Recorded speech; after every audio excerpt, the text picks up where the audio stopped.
자, 우리가 신앙의 여정에 대해서 살펴보고 있습니다. 오늘 네 번째 시간인데 바로 구원이란 제목으로 좀 은혜를 나누겠습니다. 사탕을 입에 달고 그러한 살아가는 4살짜리 아이가 있었습니다. 아들인데요, 4살짜리 아들이 있었어요. 근데 부모의 입장에서는 굉장히 여러분 아이 사탕 먹는 거 좋아할 부모가 없잖아요. 입에 여러분 달고 사니까. 그래서 야, 너 그러면 이제 병난다. 이 다 썩고 이 사탕은 몸에 좋은 게 아니다. 그렇게 많이 먹어봤자 좋은 거 아니다. 그렇게 이야기를 하면서 부모는 이제 아이에게 이런 약속을 했어요. 너가 이제 하루에 1개씩만 먹으면 사탕을 너가 좋아하는 로봇 장난감을 사줄게. 부모는 여러분 이야기를 했어요.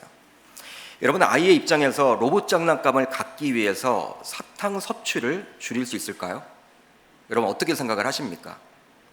가능성을 다 보게 되면 그럴 수도 있겠지만 대부분의 경우는 그것이 쉽지 않을 거예요. 왜냐하면 4살짜리 아이에게 있어서 이 사탕을 많이 섭취하게 되면 이 건강이 상하게 된다는 것을 잘 이해를 하지 못하죠. 여러분, 어른들은 다 이해를 하지만 아이들은 이해를 못합니다. 그렇기 때문에 로봇 장난감을 가지고 싶은 그 마음은 있어도 그것이 사탕을 줄이는 것에 있어서 동기부여는 잘 되지 않는 거예요. 여러분, 우리가 약속의 의미를 제대로 살려서 약속에 행해지려면 우선적으로 서로 의사소통이 되어야 합니다. 어떤 의미인지 여러분들 한번 생각을 해보세요. 그러니까 부모가 여러분 지금 로봇 장난감을 이 4살짜리 아들에게 사주겠다라는 그 이유가 뭘까요? 단순히 예뻐서? 이유가 무엇입니까? 사탕을 여러분 덜 먹게 하기 위한 목적 아닌가요? 근데 아이는 여러분 그걸 이해를 못해. 사탕을 많이 먹으면 건강을 해롭게 하고 상하게 된다는 것을 이해하지 못하기 때문에 여러분 이게 제대로 된 약속이 될 수 없는 것이죠. 그러게 서로 말이 통하지 않고 대화가 되지 않으면 어떠한 약속도 무의미합니다. 무의미해요. 그러니까 우리가 서로 약속은 쌍방간에 하잖아요. 약속을 여러분 쌍방간에 하기 때문에 약속을 제대로 하려면 서로 여러분 어느 정도 무엇인지 이해는 할 줄 알아야 돼요. 정확하게는 잘 몰라도 뭔가 뭐 때문에 이 약속을 하는지에 대해서 서로 알아야 하는 것이죠. 여러분, 그런지는 몰라도 하나님께서는 아브라함과 처음부터 언약을 체결하지는 않습니다. 언약이란 것은요, 하나님께서 자신의 자녀들과 맺는 일종의 약속이라 할 수 있는데 처음부터 하나님께서는 이 아브라함과 언약을 체결하지 않아요. 성경을 보게 되면 아브라함에 대해서 창세기 11장에 처음으로 기록을 하고 있습니다. 근데 11장에 보게 되면 하나님이 아브라함에게 나타나셔서 언약을 체결하지 않습니다. 왜냐하면 지금까지 아브라함의 신앙의 여정을 통해서 보더라도 아브라함은 본래 믿음 자체가 없었던 사람이었기 때문이죠. 그러니까 하나님을 알지 못했어요. 하나님을 이해하지 못했어요. 하나님의 마음을 잘 몰라요. 누구인지 모릅니다. 그렇기 때문에 하나님의 입장에서는 이 아브라함, 창세기 11장에 나타난 그 아브라함을 보면서 대화가 잘 안 된다, 소통이 잘 안 된다, 그렇게 느낄 수도 있겠죠.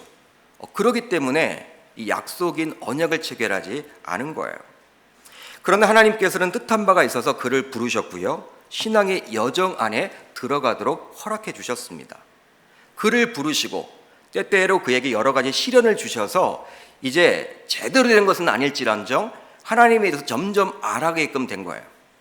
하나님이 누구인지 100% 알지는 못해. 이해는 못해. 그렇지만 점점 여러 시련과 과정을 통해서 하나님에 대해서 알아나가게 된 것이죠. 이제 어느 정도 하나님을 신뢰하게 된 것입니다. 그 내용이 바로 지난주 우리가 살펴봤던 내용인데 창세기 15장 6절 내용이에요. 여러분 이 내용을 한번 같이 읽어보도록 합니다. 시작. 아멘. 지금 아브라함이 하나님의 말씀을 믿게 되었습니다. 여러분 무엇을 믿었다고요? 여기 나와 있는 여호와를 믿으니, 이 말은 여호와의 말씀을 믿었다라는 거예요. 어떤 말씀일까요? 여러분 어떤 말씀일까요? 여러분 아브라함은 자녀가 없었어요. 자녀가 없다 보니까 자신의 여러 종들 가운데 신뢰할 만한 종이 있었죠. 바로 그 종의 이름이 엘리에셀이란 종이었는데 그 종을 양자로 삼아서 자신의 상속자까지 삼으려고 했던 마음을 가졌습니다. 그때 누가 나타나요? 하나님이 나타나셔서 그건 아니라고 이야기를 하죠. 바로 상속자는 너의 몸에서 나올 자가 상속자가 될 것이다 라고 아브라함에게 이야기를 하시면서 그 아브라함을 이끌고 밖에 나아가서 하늘의 별을 보여주십니다.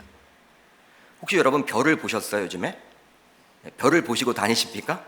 땅만 보고 다니세요 여러분? 뭐 한국은 이렇게 별이 뭐 이렇게 밝지가 않잖아요. 맑은 날씨가 많이 없기 때문에 여러분 별 자체를 잘 볼 수가 없는데, 제가 몇 년 전에 인도네시아 그 정글에 한번 들어간 적이 있었어요. 이 정글. 뭐 여러분 진짜 이 와이파이가 어디 있습니까? 핸드폰도 잘 안 터져요. 이 정글에 들어갔는데 여러분 저녁에 얼마나 아름다운지, 저는 여러분 별보다 그냥 성경한 것 같아. 얼마나 아름다운지 몰라요. 하늘 보면요 여러분 얼마나 그게 하나님이 참 신묘막측하구나. 그러니까 하나님이 아브라함에게 그 많은 별을 보여주시면서 너의 후손이 이렇게 많아질 것이다, 그런 말씀을 해주셨거든요. 근데 이 약속의 말씀을 누가 믿게 된 거예요? 아브라함이. 즉 하나님의 말씀을 신뢰하게 된 것이죠. 이런 아브라함의 모습에 하나님께서는 이렇게 말씀을 하십니다.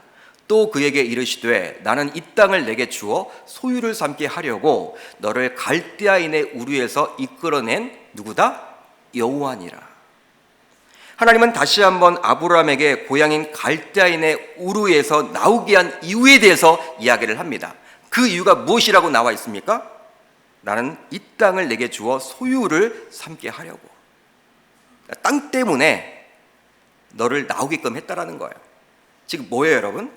갈대아인의 우리에 살고 있던 그 아브라함을 이끌었던 것은 적과 꿀이 흐르는 그 가나안 땅을 주기 위한 목적이란 거예요. 여러분 그렇다면 이 땅은 과연 어떠한 땅입니까? 가나안 땅인데 아주 구체적으로 창세기 15장 18절 하반절로 21절에 나와요. 내가 이 땅을 애굽 강에서부터 그 큰 강 유브라데까지 내 자손에게 주노니 곧 겐 족속과 그니스 족속과 감몬 족속과 헷 족속과 브리스 족속과 르바 족속과 아무리 족속과 가나안 족속과 기르가스 족속과 여부스 족속의 땅이니라 하셨더라. 그러니까 갈대아인의 우르를 이렇게 나오도록 하셨는데 이 가나안 땅을 아브라함의 후손에게 주겠다고 이야기를 하시면서 이렇게 그 땅이 과연 어떠한 땅인지 지금 보여주고 있어요. 여러분 어떤 땅입니까? 이미 가나안 사람들이, 가나안 여러 민족들이 살고 있는 그 땅을 이제 뺏어서 주겠다라는 거야. 우리 주님이 너희 후손들에게 주겠다라고 지금 말씀을 합니다. 여러분 아브라함의 입장에서는 이 하나님의 말씀을 들었지만 이게 여러분 참 이해가 되지 않죠? 빈 땅 같으면 그런가 보다 할 텐데 여러분 여러 족속이 지금 살고 있잖아요. 이름은 잘 모르겠지만 아무튼 많은 민족들이 지금 이미 살고 있어. 정착하고 있어요. 근데 그 땅을 내 후손들에게 준다고 하니까 이 아브라함 입장에서는 굉장히 여러분 믿어지지 않는 거예요. 그래서 하나님에게 이 땅을 어떻게 될 것을 자신이 어떻게 알 수 있느냐라고 묻습니다. 하나님 내가 어떻게 알아요? 당신이 이 땅을 주신다고는 하지만 저에게 좀 보여주세요. 이렇게 이야기를 해요. 어떻게 알 수 있습니까? 라고 묻죠. 여러분 이러한 아브라함의 질문에 하나님께서는 답을 하지 않고 바로 행동으로 보여주시고자 아브라함에게 명령을 합니다. 어떤 명령을 내립니까? 나를 위하여 3년 된 암소와 3년 된 암염소와 3년 된 수량과 산 비둘기와 집 비둘기 새끼를 가져올지니라. 여러분 뭐예요? 짐승들을 가져오라는 거예요. 짐승들을 가져와서 준비시켜서 아브라함과 하나님은 지금 언약을 체결하겠다라는 거예요. 언약을 맺어주겠다라는 거예요. 바로 아브라함은 하나님이 과연 어떠한 분인지 이제 어느 정도 알게 되었고 어느 정도 신뢰하게 되자 누가 나서서 지금 언약을 맺어주겠다라고 말하고 있습니까? 여호와 하나님이 아브라함에게 지금 말씀하고 있는 것이죠. 당시 아브라함이 살고 있었던 고대 근동에서는 사람 사이에 중요한 약속을 체결할 때 치르던 예식이 있었습니다. 여러분 요즘에는요 우리가 인감도장을 찍죠. 인감도장을 여러분 아무에게나 맡기시면 안 됩니다. 여러분 인감도장 어떨 때 찍습니까? 어떤 계약을 체결할 때, 약속을 할 때. 여러분 인감도장을 지금 찍으면요 그게 약속의 표요, 보증의 표잖아요. 마찬가지로 아브라함 때 이렇게 중요한 약속을 할 때는요 사람 사이에 했던 예식이 있었어요. 바로 그 예식이 무엇이었냐? 재물을 가져다가 반을 쪼개어 마주보게 합니다. 여러분 그 재물은 바로 어떤 재물이었냐면 우리가 방금 읽어봤던 그 많은 짐승들을 이야기하는 것이죠. 그러니까 반을 여러분 쪼개고 이걸 나란히 놓게 돼. 마주보게 놓게 돼. 그리고 나서 여러분 그 가운데 부분을 누가 여러분 지나가요? 언약을 맺었던, 약속을 맺었던 그 두 사람이 지나갑니다. 여러분, 그렇기 때문에 조금이라도 살점등이 붙어 있으면 계약 당사자 둘이 걸어갈 수가 없겠죠. 불편하겠죠. 여러분, 짐승이라고 해봤자 여러분 얼마나 큽니까? 사람이 여러분들 쪼갰는데 그 가운데 지나가려면 여러분 살점이 막 붙어 있으면요 지나갈 수가 없잖아요. 완전히 여러분 쪼개지는 것이죠. 그 짐승 자체가. 그게 여러분 당시 고대 근동 아브라함이 살던 그 당시 이렇게 중요한 약속을 할 때 체결했던 거였어요. 두 사람 사이에서. 여러분, 이런 예식 이면에는 계약을 어기는 쪽은 이 재물과 같이 쪼개지는 저주를 받을 수도 있다는 것을 전제하고 있는 거예요. 같이 걸어가면서요, 재물을 여러분 위에를 같이 걸어가죠. 쪼개진 재물 위를 걸어갑니다. 뭐 피냄새도 나고 여러분 그렇겠죠. 그러면서 야, 우리들 중에 이제 계약을 어기게 되면, 약속을 어기게 되면 당신이나 나나 이 재물처럼 쪼개질 것이다. 여러분, 이것은 무엇입니까? 어떤 의미를 담고 있습니까? 당시 당사자 간에 약속을 하면서 이런 예식을 치른 이유가 뭡니까? 왜 그럴까요? 바로 중요한 약속이기 때문에 이 약속을 꼭 지키겠다라는 서로의 의지가 담겨져 있는 것이죠. 의지가 있는 거예요. 죽으면 죽을지언정, 그러한 저주를 받으면 저주를 받을지언정 나는 이 약속만큼은 반드시 지키겠다라는 그 마음다짐이에요. 결의죠. 다짐이죠. 그게 하겠다라는 거예요. 그러기에 꼭 그 약속을 지키고자 입에 담기 힘든 무서운 저주를 받겠다라고 다짐했던 것입니다. 여러분, 뭐라 할까요? 약속을 대하는 쌍방의 결연한 자세라고 볼 수 있습니다. 그런데 여러분, 당신은 그렇게 했는데 이 하나님이 아브람과 맺었던 이 언약은 좀 달라요. 같아야 될 텐데 짐승을 다 가지고 와라고 했는데 좀 달라요. 그 당시 사람들이 했던 방식과는 좀 달라요. 여러분, 왜 무엇이 다릅니까? 바로 쪼개진 재물 사이를 하나님만이 지나갔습니다. 여러분, 약속을 지금 체결하는 것이죠. 아브람과 하나님과. 아브람도 거기에 지나가야 되고 하나님도 지나가야 하겠죠. 그렇죠? 여러분, 언약이 약속이니까, 쌍방이니까. 그런데 지금 말씀을 보게 되면 아브람은 지나가지 않고 누구만 지나가요? 여호와 하나님. 그 내용이 바로 15장 17절입니다. 해가 져서 어두울 때 연기나는 화로가 보이며 타는 횃불이 쪼갠 고기 사이로 지나더라. 여기 나와 있는 타는 횃불은요, 바로 여호와 하나님을 의미합니다. 여호와 하나님의 타는 횃불이에요. 당시의 일반적인 예식은 약속을 맺은 쌍방이 그 가운데로 지나가게끔 되어 있었는데, 그런데 이번에는 여호와 하나님의 횃불만이 지나가고 아브람은 지나가지 않아요. 아브람은 지금 뭐 하고 있습니까? 창세기 15장을 보면요, 깊은 잠에 들었어요. 잠을 자고 있었어요. 잠을 자고 있었어요. 여러분, 이것을 통해서 우리는 무엇을 알 수 있을까요? 바로 아브람의 자손이 가나안 땅을 정복하고 소유하도록 해주는 것은, 바로 모든 약속은 오직 여호와 하나님 한 분만이 이루실 것임을 알려주는 것이죠. 그러니까 아브람 편에서는 할 일이 있다라는 거예요, 없다라는 거예요? 여러분, 할 일이 있습니까, 없습니까? 없다라는 거예요. 그러니까 아브람 후손이 이 가나안 땅을 이제 정복하고 소유하게 될 텐데 하나님이 해주시겠다라고 지금 일방적으로 이야기해주고 있는 거예요. 아브람, 너는 할 거 없어. 마치 아브람이 지금 잠을 자고 있듯이 너는 할 거 없어. 그런 말이에요. 여러분, 이것을 통해서 우리는 깨닫게 됩니다. 실제로 이 아브람과 맺은 하나님의 언약 체결과 마찬가지로 하나님께서는 자신의 독생자 예수 그리스도를 십자가에 달려 죽게 하셨고 3일 만에 부활케 하심으로 말미암아 우리의 구원을 완성해 주셨다라는 사실입니다. 그런데 이 구원을 위해서 신자인 저와 여러분들이 할 수 있는 것이 있습니까, 없습니까? 없다라는 거예요. 없다라는 거예요. 마치 하나님만 그 쪼개진 짐승 그 가운데를 지나갔듯이, 아브람이 지나가지 않았듯이 우리의 구원도 그렇다라는 거예요. 하나님이 해주시는 것이지 신자인 저와 여러분들의 노력과 어떤 의지와 열심으로 해나가는 것이 아니라는 거예요. 이룰 수 없다라는 거예요. 바로 전적인 하나님의 은혜요 선물임을 알 수가 있죠. 바울은 그러게 이렇게 고백을 합니다. 우리 한번 이 내용을 한번 같이 읽어봅니다. 시작.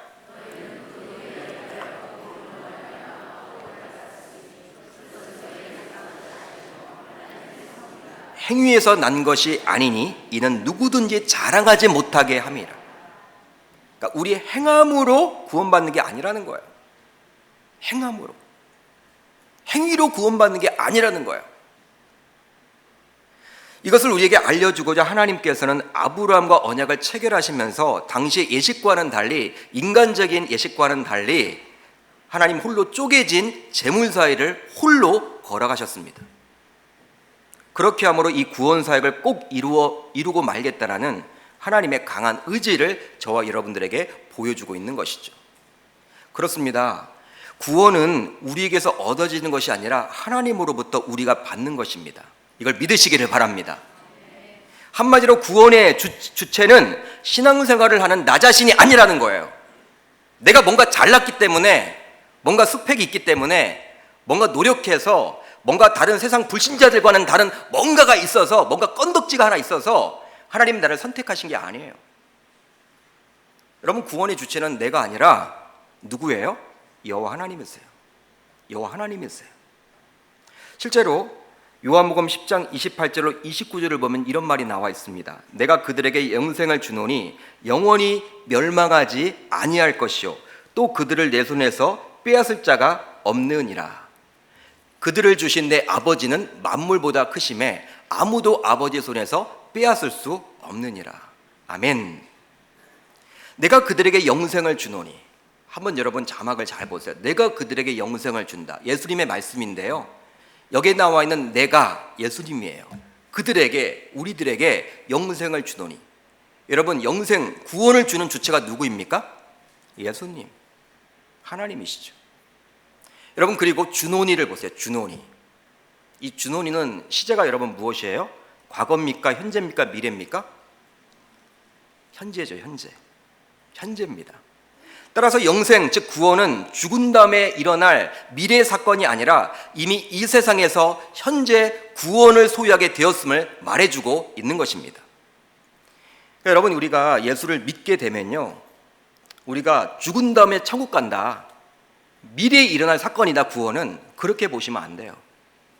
우리 예수님의 십자가의 죽음과 그 부활을 나의 사건으로 받아들이는 그 순간 바로 구원이 임하는 것입니다. 할렐루야. 구원의 현재성이죠. 여러분, 구원은 우리가 죽은 다음에 천국 가는 거, 그게 여러분 구원 맞긴 맞는데 한국교회가 지금까지 그것만을 여러분 위해서 지금 살아왔어요.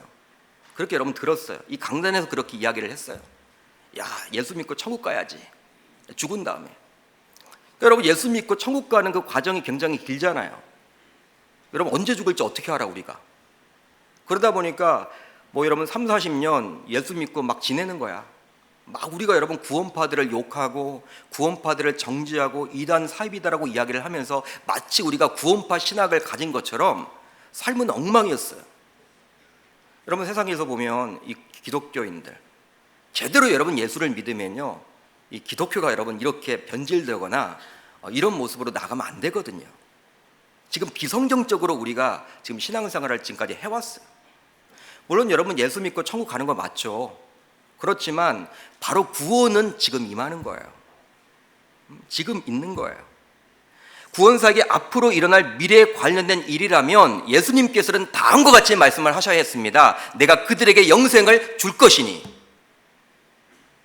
그런데 여러분, 예수님은 영생을 주노니 라고 이야기를 하고 있어요. 영생을 줄 것이니가 아니라 영생을 주노니, 현재역으로 지금 표현해주고 있다는 거예요.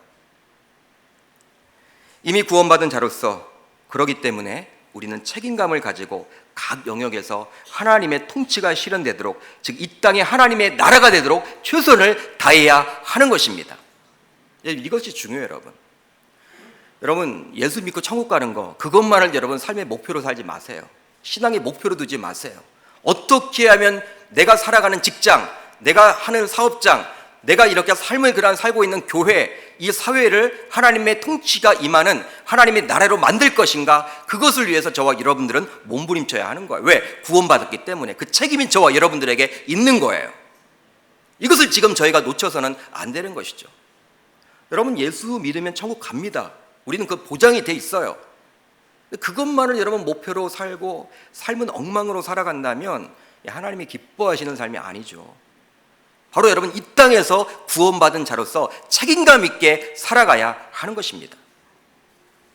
그렇다면 구원의 주체가 하나님일 때와 나일 때의 차이점은 무엇일까요? 여러분, 구원의 주체가 나일 때와 하나님일 때의 차이는 무엇일까요? 바로 내가 구원의 주체일 때는 구원이 쉽게 흔들릴 수가 있습니다. 왜냐하면 사람은 쉽게 변하기 때문이죠. 여러분 자신을 믿으세요? 여러분 자신을 믿으세요? 여러분 자신을 믿지 마세요. 그럼 나교가 돼요, 나교. 요나가 여러분 왜 문제였어요? 나교였잖아요, 요나. 나만 여러분 이렇게 강조했던 사람이 바로 요나였잖아요, 요나. 여러분, 이게 잘못된 거잖아요. 썰렁한 유머를 했지만, 여러분, 나 자신을 믿지 마세요. 나도 어떻게 여러분 흘러갈지 몰라요. 아침과 저녁에 여러분 생각이 다르고 기쁨이 다르고, 그냥 아침에는 기뻤다가 저녁 되면 여러분 이렇게 힘들고 어렵고 굉장히 어떤 말 한마디만 들어도 좌절하고, 그러니까 우리 여러분 감정, 상황, 환경에 따라서 우리는 변하죠. 변해요. 나 자신을 믿지 마세요. 여러분, 예를 들어 보면 신앙생활을 열심히 하면요, 구원의 확신이 있다가도 또 열심히 안 하고 또 뭐 지쳐 있고 그러면요, 막 구원의 확신 막 흔들려. 내가 구원받았나? 구원받은 게 맞나? 흔들린다라는 거예요. 그러나 창조주신 주님께서 구원의 주체가 되어 주신다면 결코 흔들림이 없는 것입니다.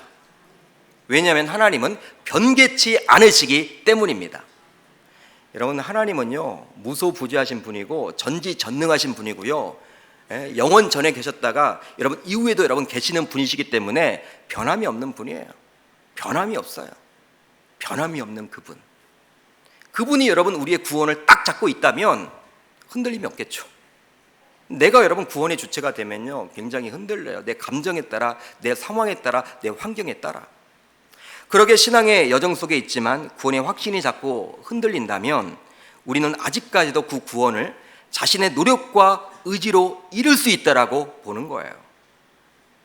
따라서 오늘 이 시간부로 저와 여러분들 모두 구원의 주체는 나 자신이 아니라 우리 주님이심을 꼭 기억할 수 있기를 바랍니다. 그렇게 되므로 바쁜 일상 속에서 설령 우리는 주님의 말씀대로 살지는 못할지언정 구원 자체는 흔들리지 않았으면 좋겠습니다. 여러분, 말씀대로 100% 살아가는 사람이 있을까요? 불가능해요. 불가능하지 않습니까? 어제보다 나은 오늘, 오늘보다 내일을 꿈꾸지만 여러분, 우리가 죄성을 다 가지고 있기 때문에 죄를 짓고 살아가잖아요. 말씀대로 여러분 살면 얼마나 좋겠습니까? 그것이 천국일 텐데. 여러분, 말씀대로 살지 못했다고 해서 내 구원의 문제까지 흔들려 버린다면 이건 주님이 원하는 게 아니라는 것이죠. 여러분, 현실은 어떠해요? 그러나 신방 혹은 사랑방 모임에 제가 가봅니다. 저는 가서 꼭 물어보는 질문이 있어요. 이 구원의 확신 부분이죠. 여러분, 목사가 가서 뭐 기도해주고 예배 드려주고 하는 것도 좋지만 가장 중요한 게 영적인 진단을 해야 되거든요. 영적인 진단. 구원의 확신이 있나? 여러분, 여쭤보면요, 구원의 확신이 없는 분들이 굉장히 많아요. 흔들려요. 어제는 구원의 확신이 있었는데 목사님이 물어보니까 잘 모르겠다는 거야. 또 괜히 물어봤어. 목사님이 여러분 물어보니까 막 이게 막 버벅거리고 막 그렇대 자기가. 제가 여쭤보죠. 그러면서 여러분 이분이 하는 말이 자기는 죄인임이 인정된대요. 그리고 죄인된 자신을 위해서 예수님이 십자가에 달려 죽으셨고 3일 만에 부활하신 것도 다 믿어진대요. 그 믿어지면 그게 구원받는 겁니다 라고 말씀드리면요, 아니래. 왜 아닙니까? 집사님, 성도님 물어보면요, 여쭤보면요, 하나님 말씀대로 살지 못한대. 말씀대로 살지 못한대. 저도 말씀대로 못 살아요. 예? 여러분, 무엇입니까? 이분들의 이야기를 듣고 있노라면요, 구원의 주체가 바로 주님이라고 이야기를 하면서도 여전히 자기 자신인 거예요. 여러분, 우리가 하나님 말씀을 여러분 지키는 것도요, 내 노력만으로는 안 돼요. 누가 은혜를 베풀어 주셔야 돼요? 성령 하나님이 내 마음속에 계시는데 이게 여러분 성령 충만하게 될 때만 하나님 말씀대로 순종하며 살아갈 수 있게 되는 거예요. 내 의지를 가지고 하지 않는 것이죠. 이분들은 여러분 곰곰이 이렇게 대화를 해보면 하나님 말씀에 대한 순종도 자기가 하려고 해요. 자기가 하려고 해. 내 노력만으로 하려고 그래. 내 의지를 가지고 내가 말씀대로 살겠다라고 한 거예요. 그러다 보니까 구원이 흔들리는 것이죠. 따라서 저와 여러분들 모두 구원은 주님께서 주체가 되어서 전적인 은혜로 주신 것임을 꼭 기억하시므로 어떤 상황 속에서도 결코 구원이 흔들리지 않을 수 있기를 주의 이름으로 축복합니다. 구원은 흔들려서는 안 되는 거예요. 구원 흔들리지 마시길 바랍니다. 사단은 자꾸 흔들려 그래요. 너 교회도 다니고 헌금도 하고 전도도 하고 다 해. 여러분 구원을 막 흔들어요. 여러분 본질을 놓치는 것이죠. 이 구원이 흔들려 버리면. 그렇다면 이런 고민을 다시 한번 해봅시다. 이 말씀을 통해서. 한 번 받은 구원은 취소될 수가 있다라고 생각을 하십니까? 내가 한 번 받았어요, 구원을. 그렇죠? 주님에게서 받았어요. 근데 이 구원은 과연 취소될 수 있는가? 실제로 신자로서 살아간다고 하지만 여러분 악행을 저지르기도 합니다. 말씀대로 살지 못하는 것도 있어요. 또 반복해서 여러분 죄를 짓기도 합니다. 여러분 이런 모습을 보면 내가 받았던 구원이 혹시 취소되는 건 아닌가? 구원의 주체가 하나님이시니까 내가 구원 취소할 수는 없고 하나님께서 혹시 구원을 딱 나에게서 빼앗아 가는 것은 아닌가? 여러분 이런 두려움이 들 때가 있다는 것이죠. 왜 그렇습니까? 여러분 우리가 살아가는 사회는요, 이 취소 문화가 굉장히 많잖아요. 취소 문화. 저는 여러분 직장에 이렇게 취업을 했다가도요 취소되는 경우도 봤어요. 입사를 했는데 취소가 됐어. 제가 아는 동기는요, 이 졸업을 같이 했는데 취소가 됐어. 뭐 하나 학점을 여러분 안 했대. 나중에 취소가 되더라고, 졸업이. 얼마나 황당할까. 여러분 졸업이 취소되면요 그 이후에 여러분 학교 가는 것도 다 취소가 되는 거예요. 살면서 여러분 그런 일이 굉장히 많잖아요. 집을 계약했다가도요 못 들어갈 일이 생기면 취소하는 경우도 있고. 제가 아는 분은요 이 암진단을 받았거든요. 근데 재검을 받아보니까 또 여러분 암진단 받았던 것이 취소가 됐어. 이건 좋은 취소죠. 그러니까 여러분 우리의 삶 속은요 이 취소가 굉장히 많아요. 취소시키고 예약 여러분 하고 뭐 취소하고 굉장히 여러분 이런 것들이 익숙하다 보니까 행여나 혹시 모든 영역에서 이 취소가 있다 보니까 혹시 내가 받은 구원도 취소되기도 하는지 고민하기도 하는 것이죠. 고민하게 되잖아요. 여러분 그 답을 우리 오늘 말씀에 나오는 이 창세기 17장에 나와 있는 이 할례 언약을 통해서 한번 살펴보도록 하겠습니다. 15장을 보면요 아브라함은 하나님과 언약을 맺었어요. 제가 말씀드렸죠. 여러분 쪼개진 그 짐승 사이를 누구만 지나갔다? 여호와 하나님만. 여러분 그러나 아브라함도 역시 연약한 인간인지라 창세기 16장을 보게 되면 그 하나님의 약속을 잊어버리고 더 이상 인내하지 못하고 결과적으로 하갈이란 자신의 아내인 사라의 여종 관계를 맺어서 이스마엘을 낳게 돼요. 이스마엘을 낳게 됩니다. 아브라함의 나이 86세. 여러분 지난 시간에도 잠시 살펴봤지만 하나님의 입장에서는 굉장히 배신감이 들었을 거예요. 배신감. 왜 그렇습니까? 여러분 창세기 15장에서 여러분 하나님께서 언약까지 맺으셨잖아요. 이제 어느 정도 나를 신뢰한다라는 생각이 있었기 때문에 그렇게 언약을 맺어주셨고, 여러분 쪼개진 짐승 사이에 아브라함과 같이 간 것도 아니고 나 혼자 갔어. 하나님 입장에서는. 여러분 이것은 뭐예요? 내가 너의 인생을 책임져 주겠다. 내가 너의 인생을 책임져 주겠다. 너 걱정하지 말아라. 그런 뜻이거든요. 근데 그걸 여러분 인내하지 못하고 참지 못하고 하나님의 그러한 신실하심을 기대하지 못하고 16장을 보면요, 이 하갈과 여러분들 관계를 맺어서 낳지 말아야 될 이스마엘을 여러분 낳게 된 거예요. 여러분 하나님 입장에서는 얼마나 여러분 배신감이 느끼겠습니까? 그러게 무려 13년 동안이나 아브라함의 나이 99세가 될 때까지 하나님은 침묵하세요. 침묵 모드. 말을 안 해요. 여러분 말하는 사람이 굉장히 무섭죠. 주변에도. 여러분 말을 안 하시면 무섭죠. 하나님도 여러분 말을 안 하세요. 그러니까 창세기 16장 마지막 절과 17장 1절은요 13년의 간격이 있는 거예요. 말을 안 하세요. 그리고 아브라함이 99세, 즉 하나님의 때가 되매 드디어 하나님이 나타나셔서 하신 말씀이 바로 무엇이었냐면 나는 전능한 하나님이라. 나는 전능한 하나님이라. 여러분 이 말은 뭐예요? 큰 질책이죠. 야, 나는 전능자야. 나는 전능자야. 못할 것이 없어. 너는 왜 나를 믿지 못하고 그렇게 인내하지 못하고 나를 신뢰하지 못하고 왜 이스마엘을 낳은 거야? 너의 나이가 80이 되고 90이 되고 100세가 된다는 것, 너에게는 문제가 되지만 전능자인 나에게는 문제가 안 되거든. 내가 아들을 준다면 주는 거지. 너는 왜 나를 신뢰하지 못하고 내가 나서서 왜 아들을 얻니? 내가 주는 것인데. 하나님이 큰 질책을 하게 되는 거예요. 책망이죠. 여러분, 주님의 입장에서는 정말 배신감이 들지 않겠습니까? 배신감. 야, 믿었던 이 아브라함, 내가 그렇게 언약까지 맺어 주었는데 이제 어느 정도 자신을 신뢰한다고 생각이 되어서 그 언약까지 맺었는데 이스마엘을 낳았으니 얼마나 여러분들 좌절감과 배신감이 들었겠습니까? 여러분, 우리가 이런 상황이라면요, 우리는 어떻게 할까요? 어떻게 할까요? 우리가 여러분 하나님이라면 아브라함을 어떻게 하고 싶어요? 쥐어받고 싶죠. 13년 만에 나타나서 질책도 하지만 더 이상 안 보겠다고 하겠죠. 근데 놀라운 점이 벌어져요. 놀라운 일이 벌어져요. 주님께서는 아브라함을 결코 포기하지 않으십니다. 포기하지 않으세요. 13년 동안은 침묵을 하셨지만 그를 끝까지 붙들고 있는 거예요. 버리지 않으셨어요. 그 이유가 무엇이냐면 99세에 다시 나타나셔서 그와 또 언약을 맺습니다. 또 언약을 맺어요. 그러니까 창세기 15장에 언약이 나타나는데 17장에 또 언약이 있어요. 여러분, 우리 같으면 무슨 언약이에요, 여러분들. 쥐어받고 싶고, 너 뭐 하는 거야 지금? 너 어떻게 나한테 그럴 수가 있어? 따지고 들 텐데 하나님은요, 13년 동안 침묵하고 나서 딱 한 번 경고를 하죠. 내가 전능자인데 너는 왜 나를 신뢰하지 못해? 그러면서 또 하나님이 일방적으로 이 할례 언약, 오늘 말씀에 나와 있는 이 17장에 나와 있는 이 언약을 맺습니다. 하나님이 또 아브라함에게 이르시되 그런즉 너는 내 언약을 지키고 내 후손도 대대로 지키라. 너희 중 남자는 다 할례를 받으라. 이것이 나와 너희와 너희 후손 사이에 지킬 내 언약이니라. 아멘.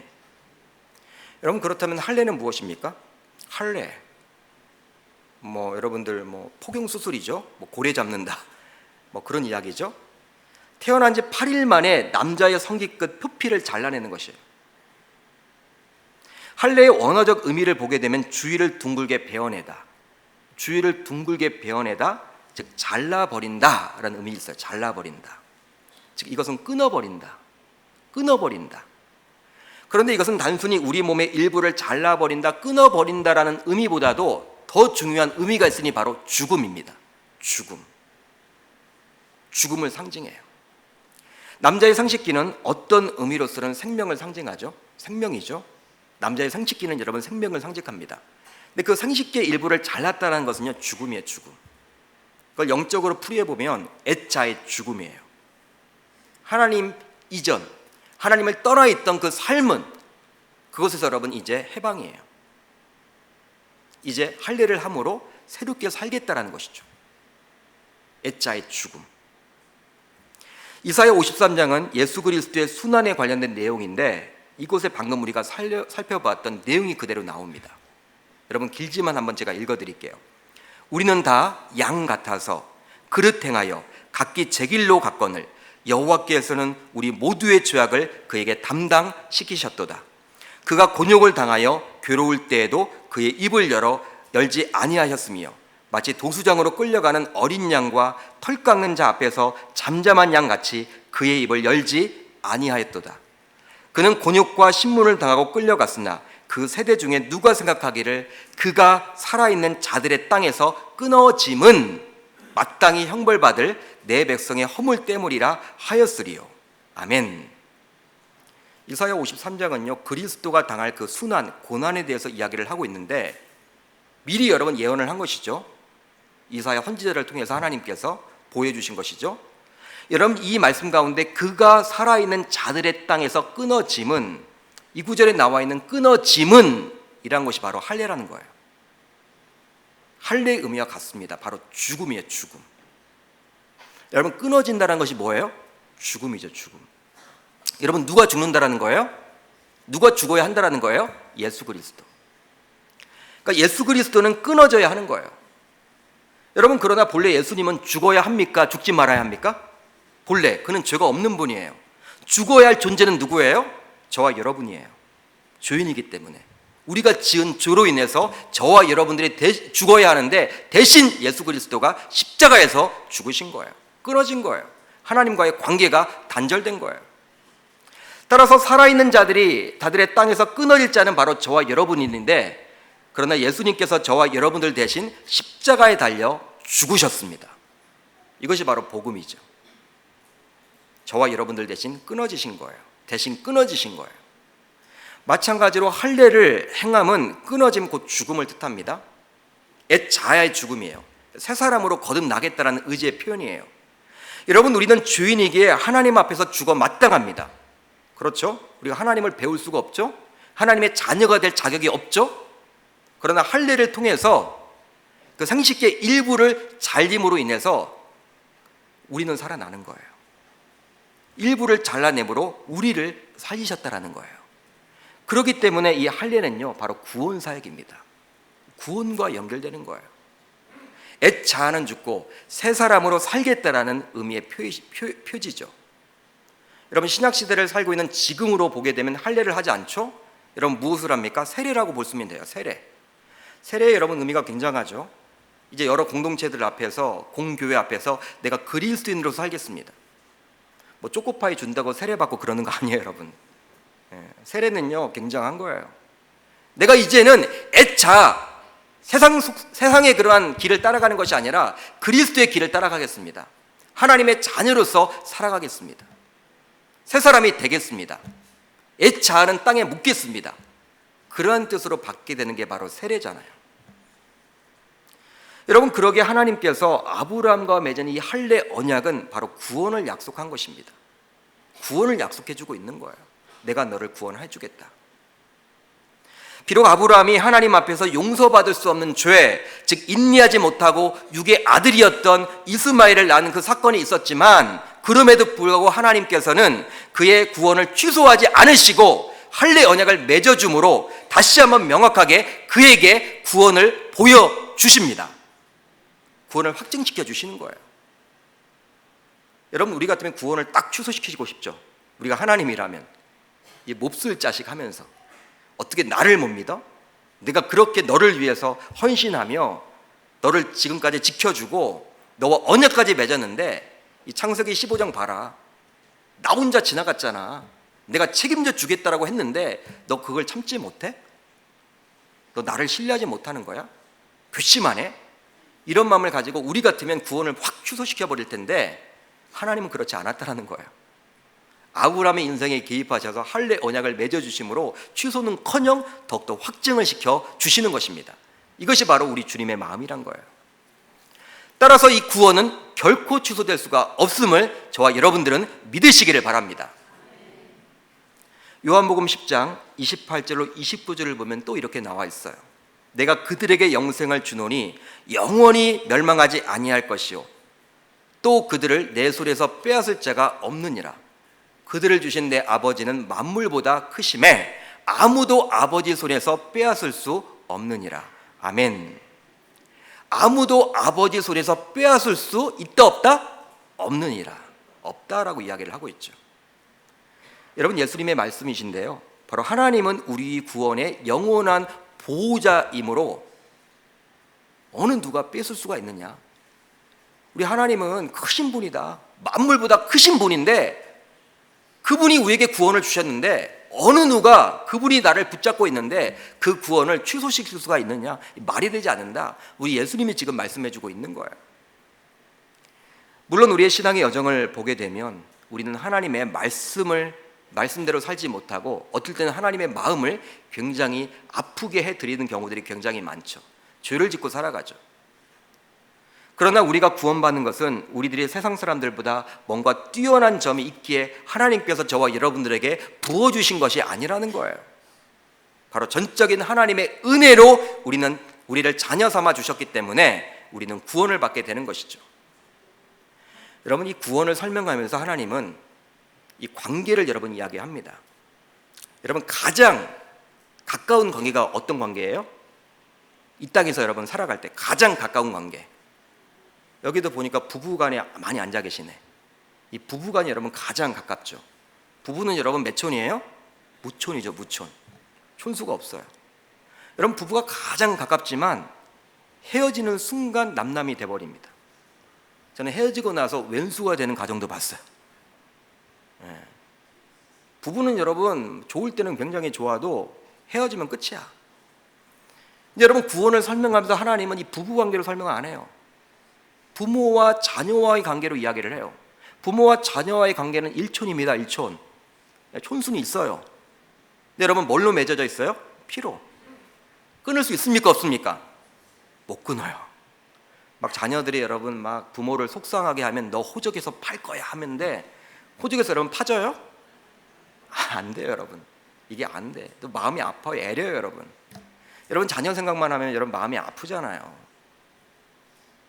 애리잖아요 여러분. 마음이 힘들잖아요. 자녀를 위해서 다 해주고 싶잖아요. 근데 하나님은 구원을 설명하면서 이 부부관계로 설명을 하지 않고 부모와 자녀와의 관계로 이야기를 해요. 이건 뭐예요? 구원은 취소될 수가 없다라는 것입니다. 구원은 취소되는 것이 아니라는 거예요. 사랑하는 성도 여러분, 우리의 주적인 사탄 마귀는 우리의 구원이 취소될 수도 있을 것이라고 교모하게 저와 여러분들에게 속삭여요. 마치 창세기 3장에 나와 있는 아담과 하와를 교묘하게 속였던 뱀과 같이 우리들에게 이렇게 이야기를 해요. 야, 너의 모습을 봐. 너의 행동을 봐. 너의 말을 봐. 예수 믿는 사람 같지 않잖아. 너 또 넘어졌잖아. 너 또 죄를 지었잖아. 반복적으로 죄를 지었는데 하나님이 너 구원 주시겠어? 나 같아도 취소시키겠다. 하나님이 너를 구원할 것 같아? 여러분 이런 의심을 자꾸 들게끔 해요. 의심을 들게끔 한다라니까요. 그렇지만 우리의 구원은 결코 취소될 수 없음을 이 시간 우리는 아브라함의 신앙의 여정을 통해서 살펴보았습니다. 따라서 우리의 구원이 취소될 수 없다는 사실을 믿으시기를 바라며 오히려 구원받았음에 감사하며 살아갈 수 있기를 주의 이름으로 축복합니다. 여러분 아브라함의 하나님이 곧 나의 하나님이에요. 한번 따라합니다. 아브라함의 하나님, 이삭의 하나님, 야곱의 하나님, 곧 나의 하나님. 여러분 이것을 믿고 이 땅에서 구원받은 자로서 당당하게 살아갈 수 있기를 주의 이름으로 축복합니다. 여러분 구원받은 자는요 그래서 기쁨이 있는 거예요. 기쁨이 있는 거예요. 여러분 자녀들의 모습을 보세요. 좀 뻔뻔스럽지 않습니까? 우리들의 자녀들. 어떤 집사님이 그러더라고. 시험 성적은 지지리로 못하게 했는데 여러분 이 등록금 내달라고 그걸 가져온다라는 거예요. 참 성적표를 보면 이걸 내줘야 되나 말아야 되나. 그래도 목사님 내줘야 되겠죠. 자녀인데. 저한테 이야기하더라고요. 여러분 뻔뻔하잖아요. 뻔뻔하잖아요. 자녀들이. 하나님 앞에서 여러분 뻔뻔하게 사시기를 바랍니다. 사람들 앞에서는 뻔뻔해지지 마세요. 하나님 앞에서는 뻔뻔해도 좋아요. 왜? 우리 아빠 아버지 되시기 때문에. 구원은 절대 취소되지 않아요. 취소되지 않아요. 여러분 넘어지시면 또 일어나면 됩니다. 오뚜기처럼 일어나시면 돼요. 여러분 구원의 확신 혹시 여러분 가지고 계십니까? 흔들리고 있습니까? 또 구원이 취소될 것처럼 염려가 있습니까? 그렇지 않다라는 거예요. 창세기 15장에서 그렇게 언약을 맺었던 그 아브라함, 그러나 16장에서 굉장히 확 미끄러지죠. 그러나 17장에서 또 하나님은 또 언약을 맺어주십니다. 그것이 바로 신앙의 여정이라는 사실이에요. 저와 여러분들의 구원은 취소될 수가 없음을 이 시간 고백하고 돌아갈 수 있기를 주의 이름으로 축복합니다.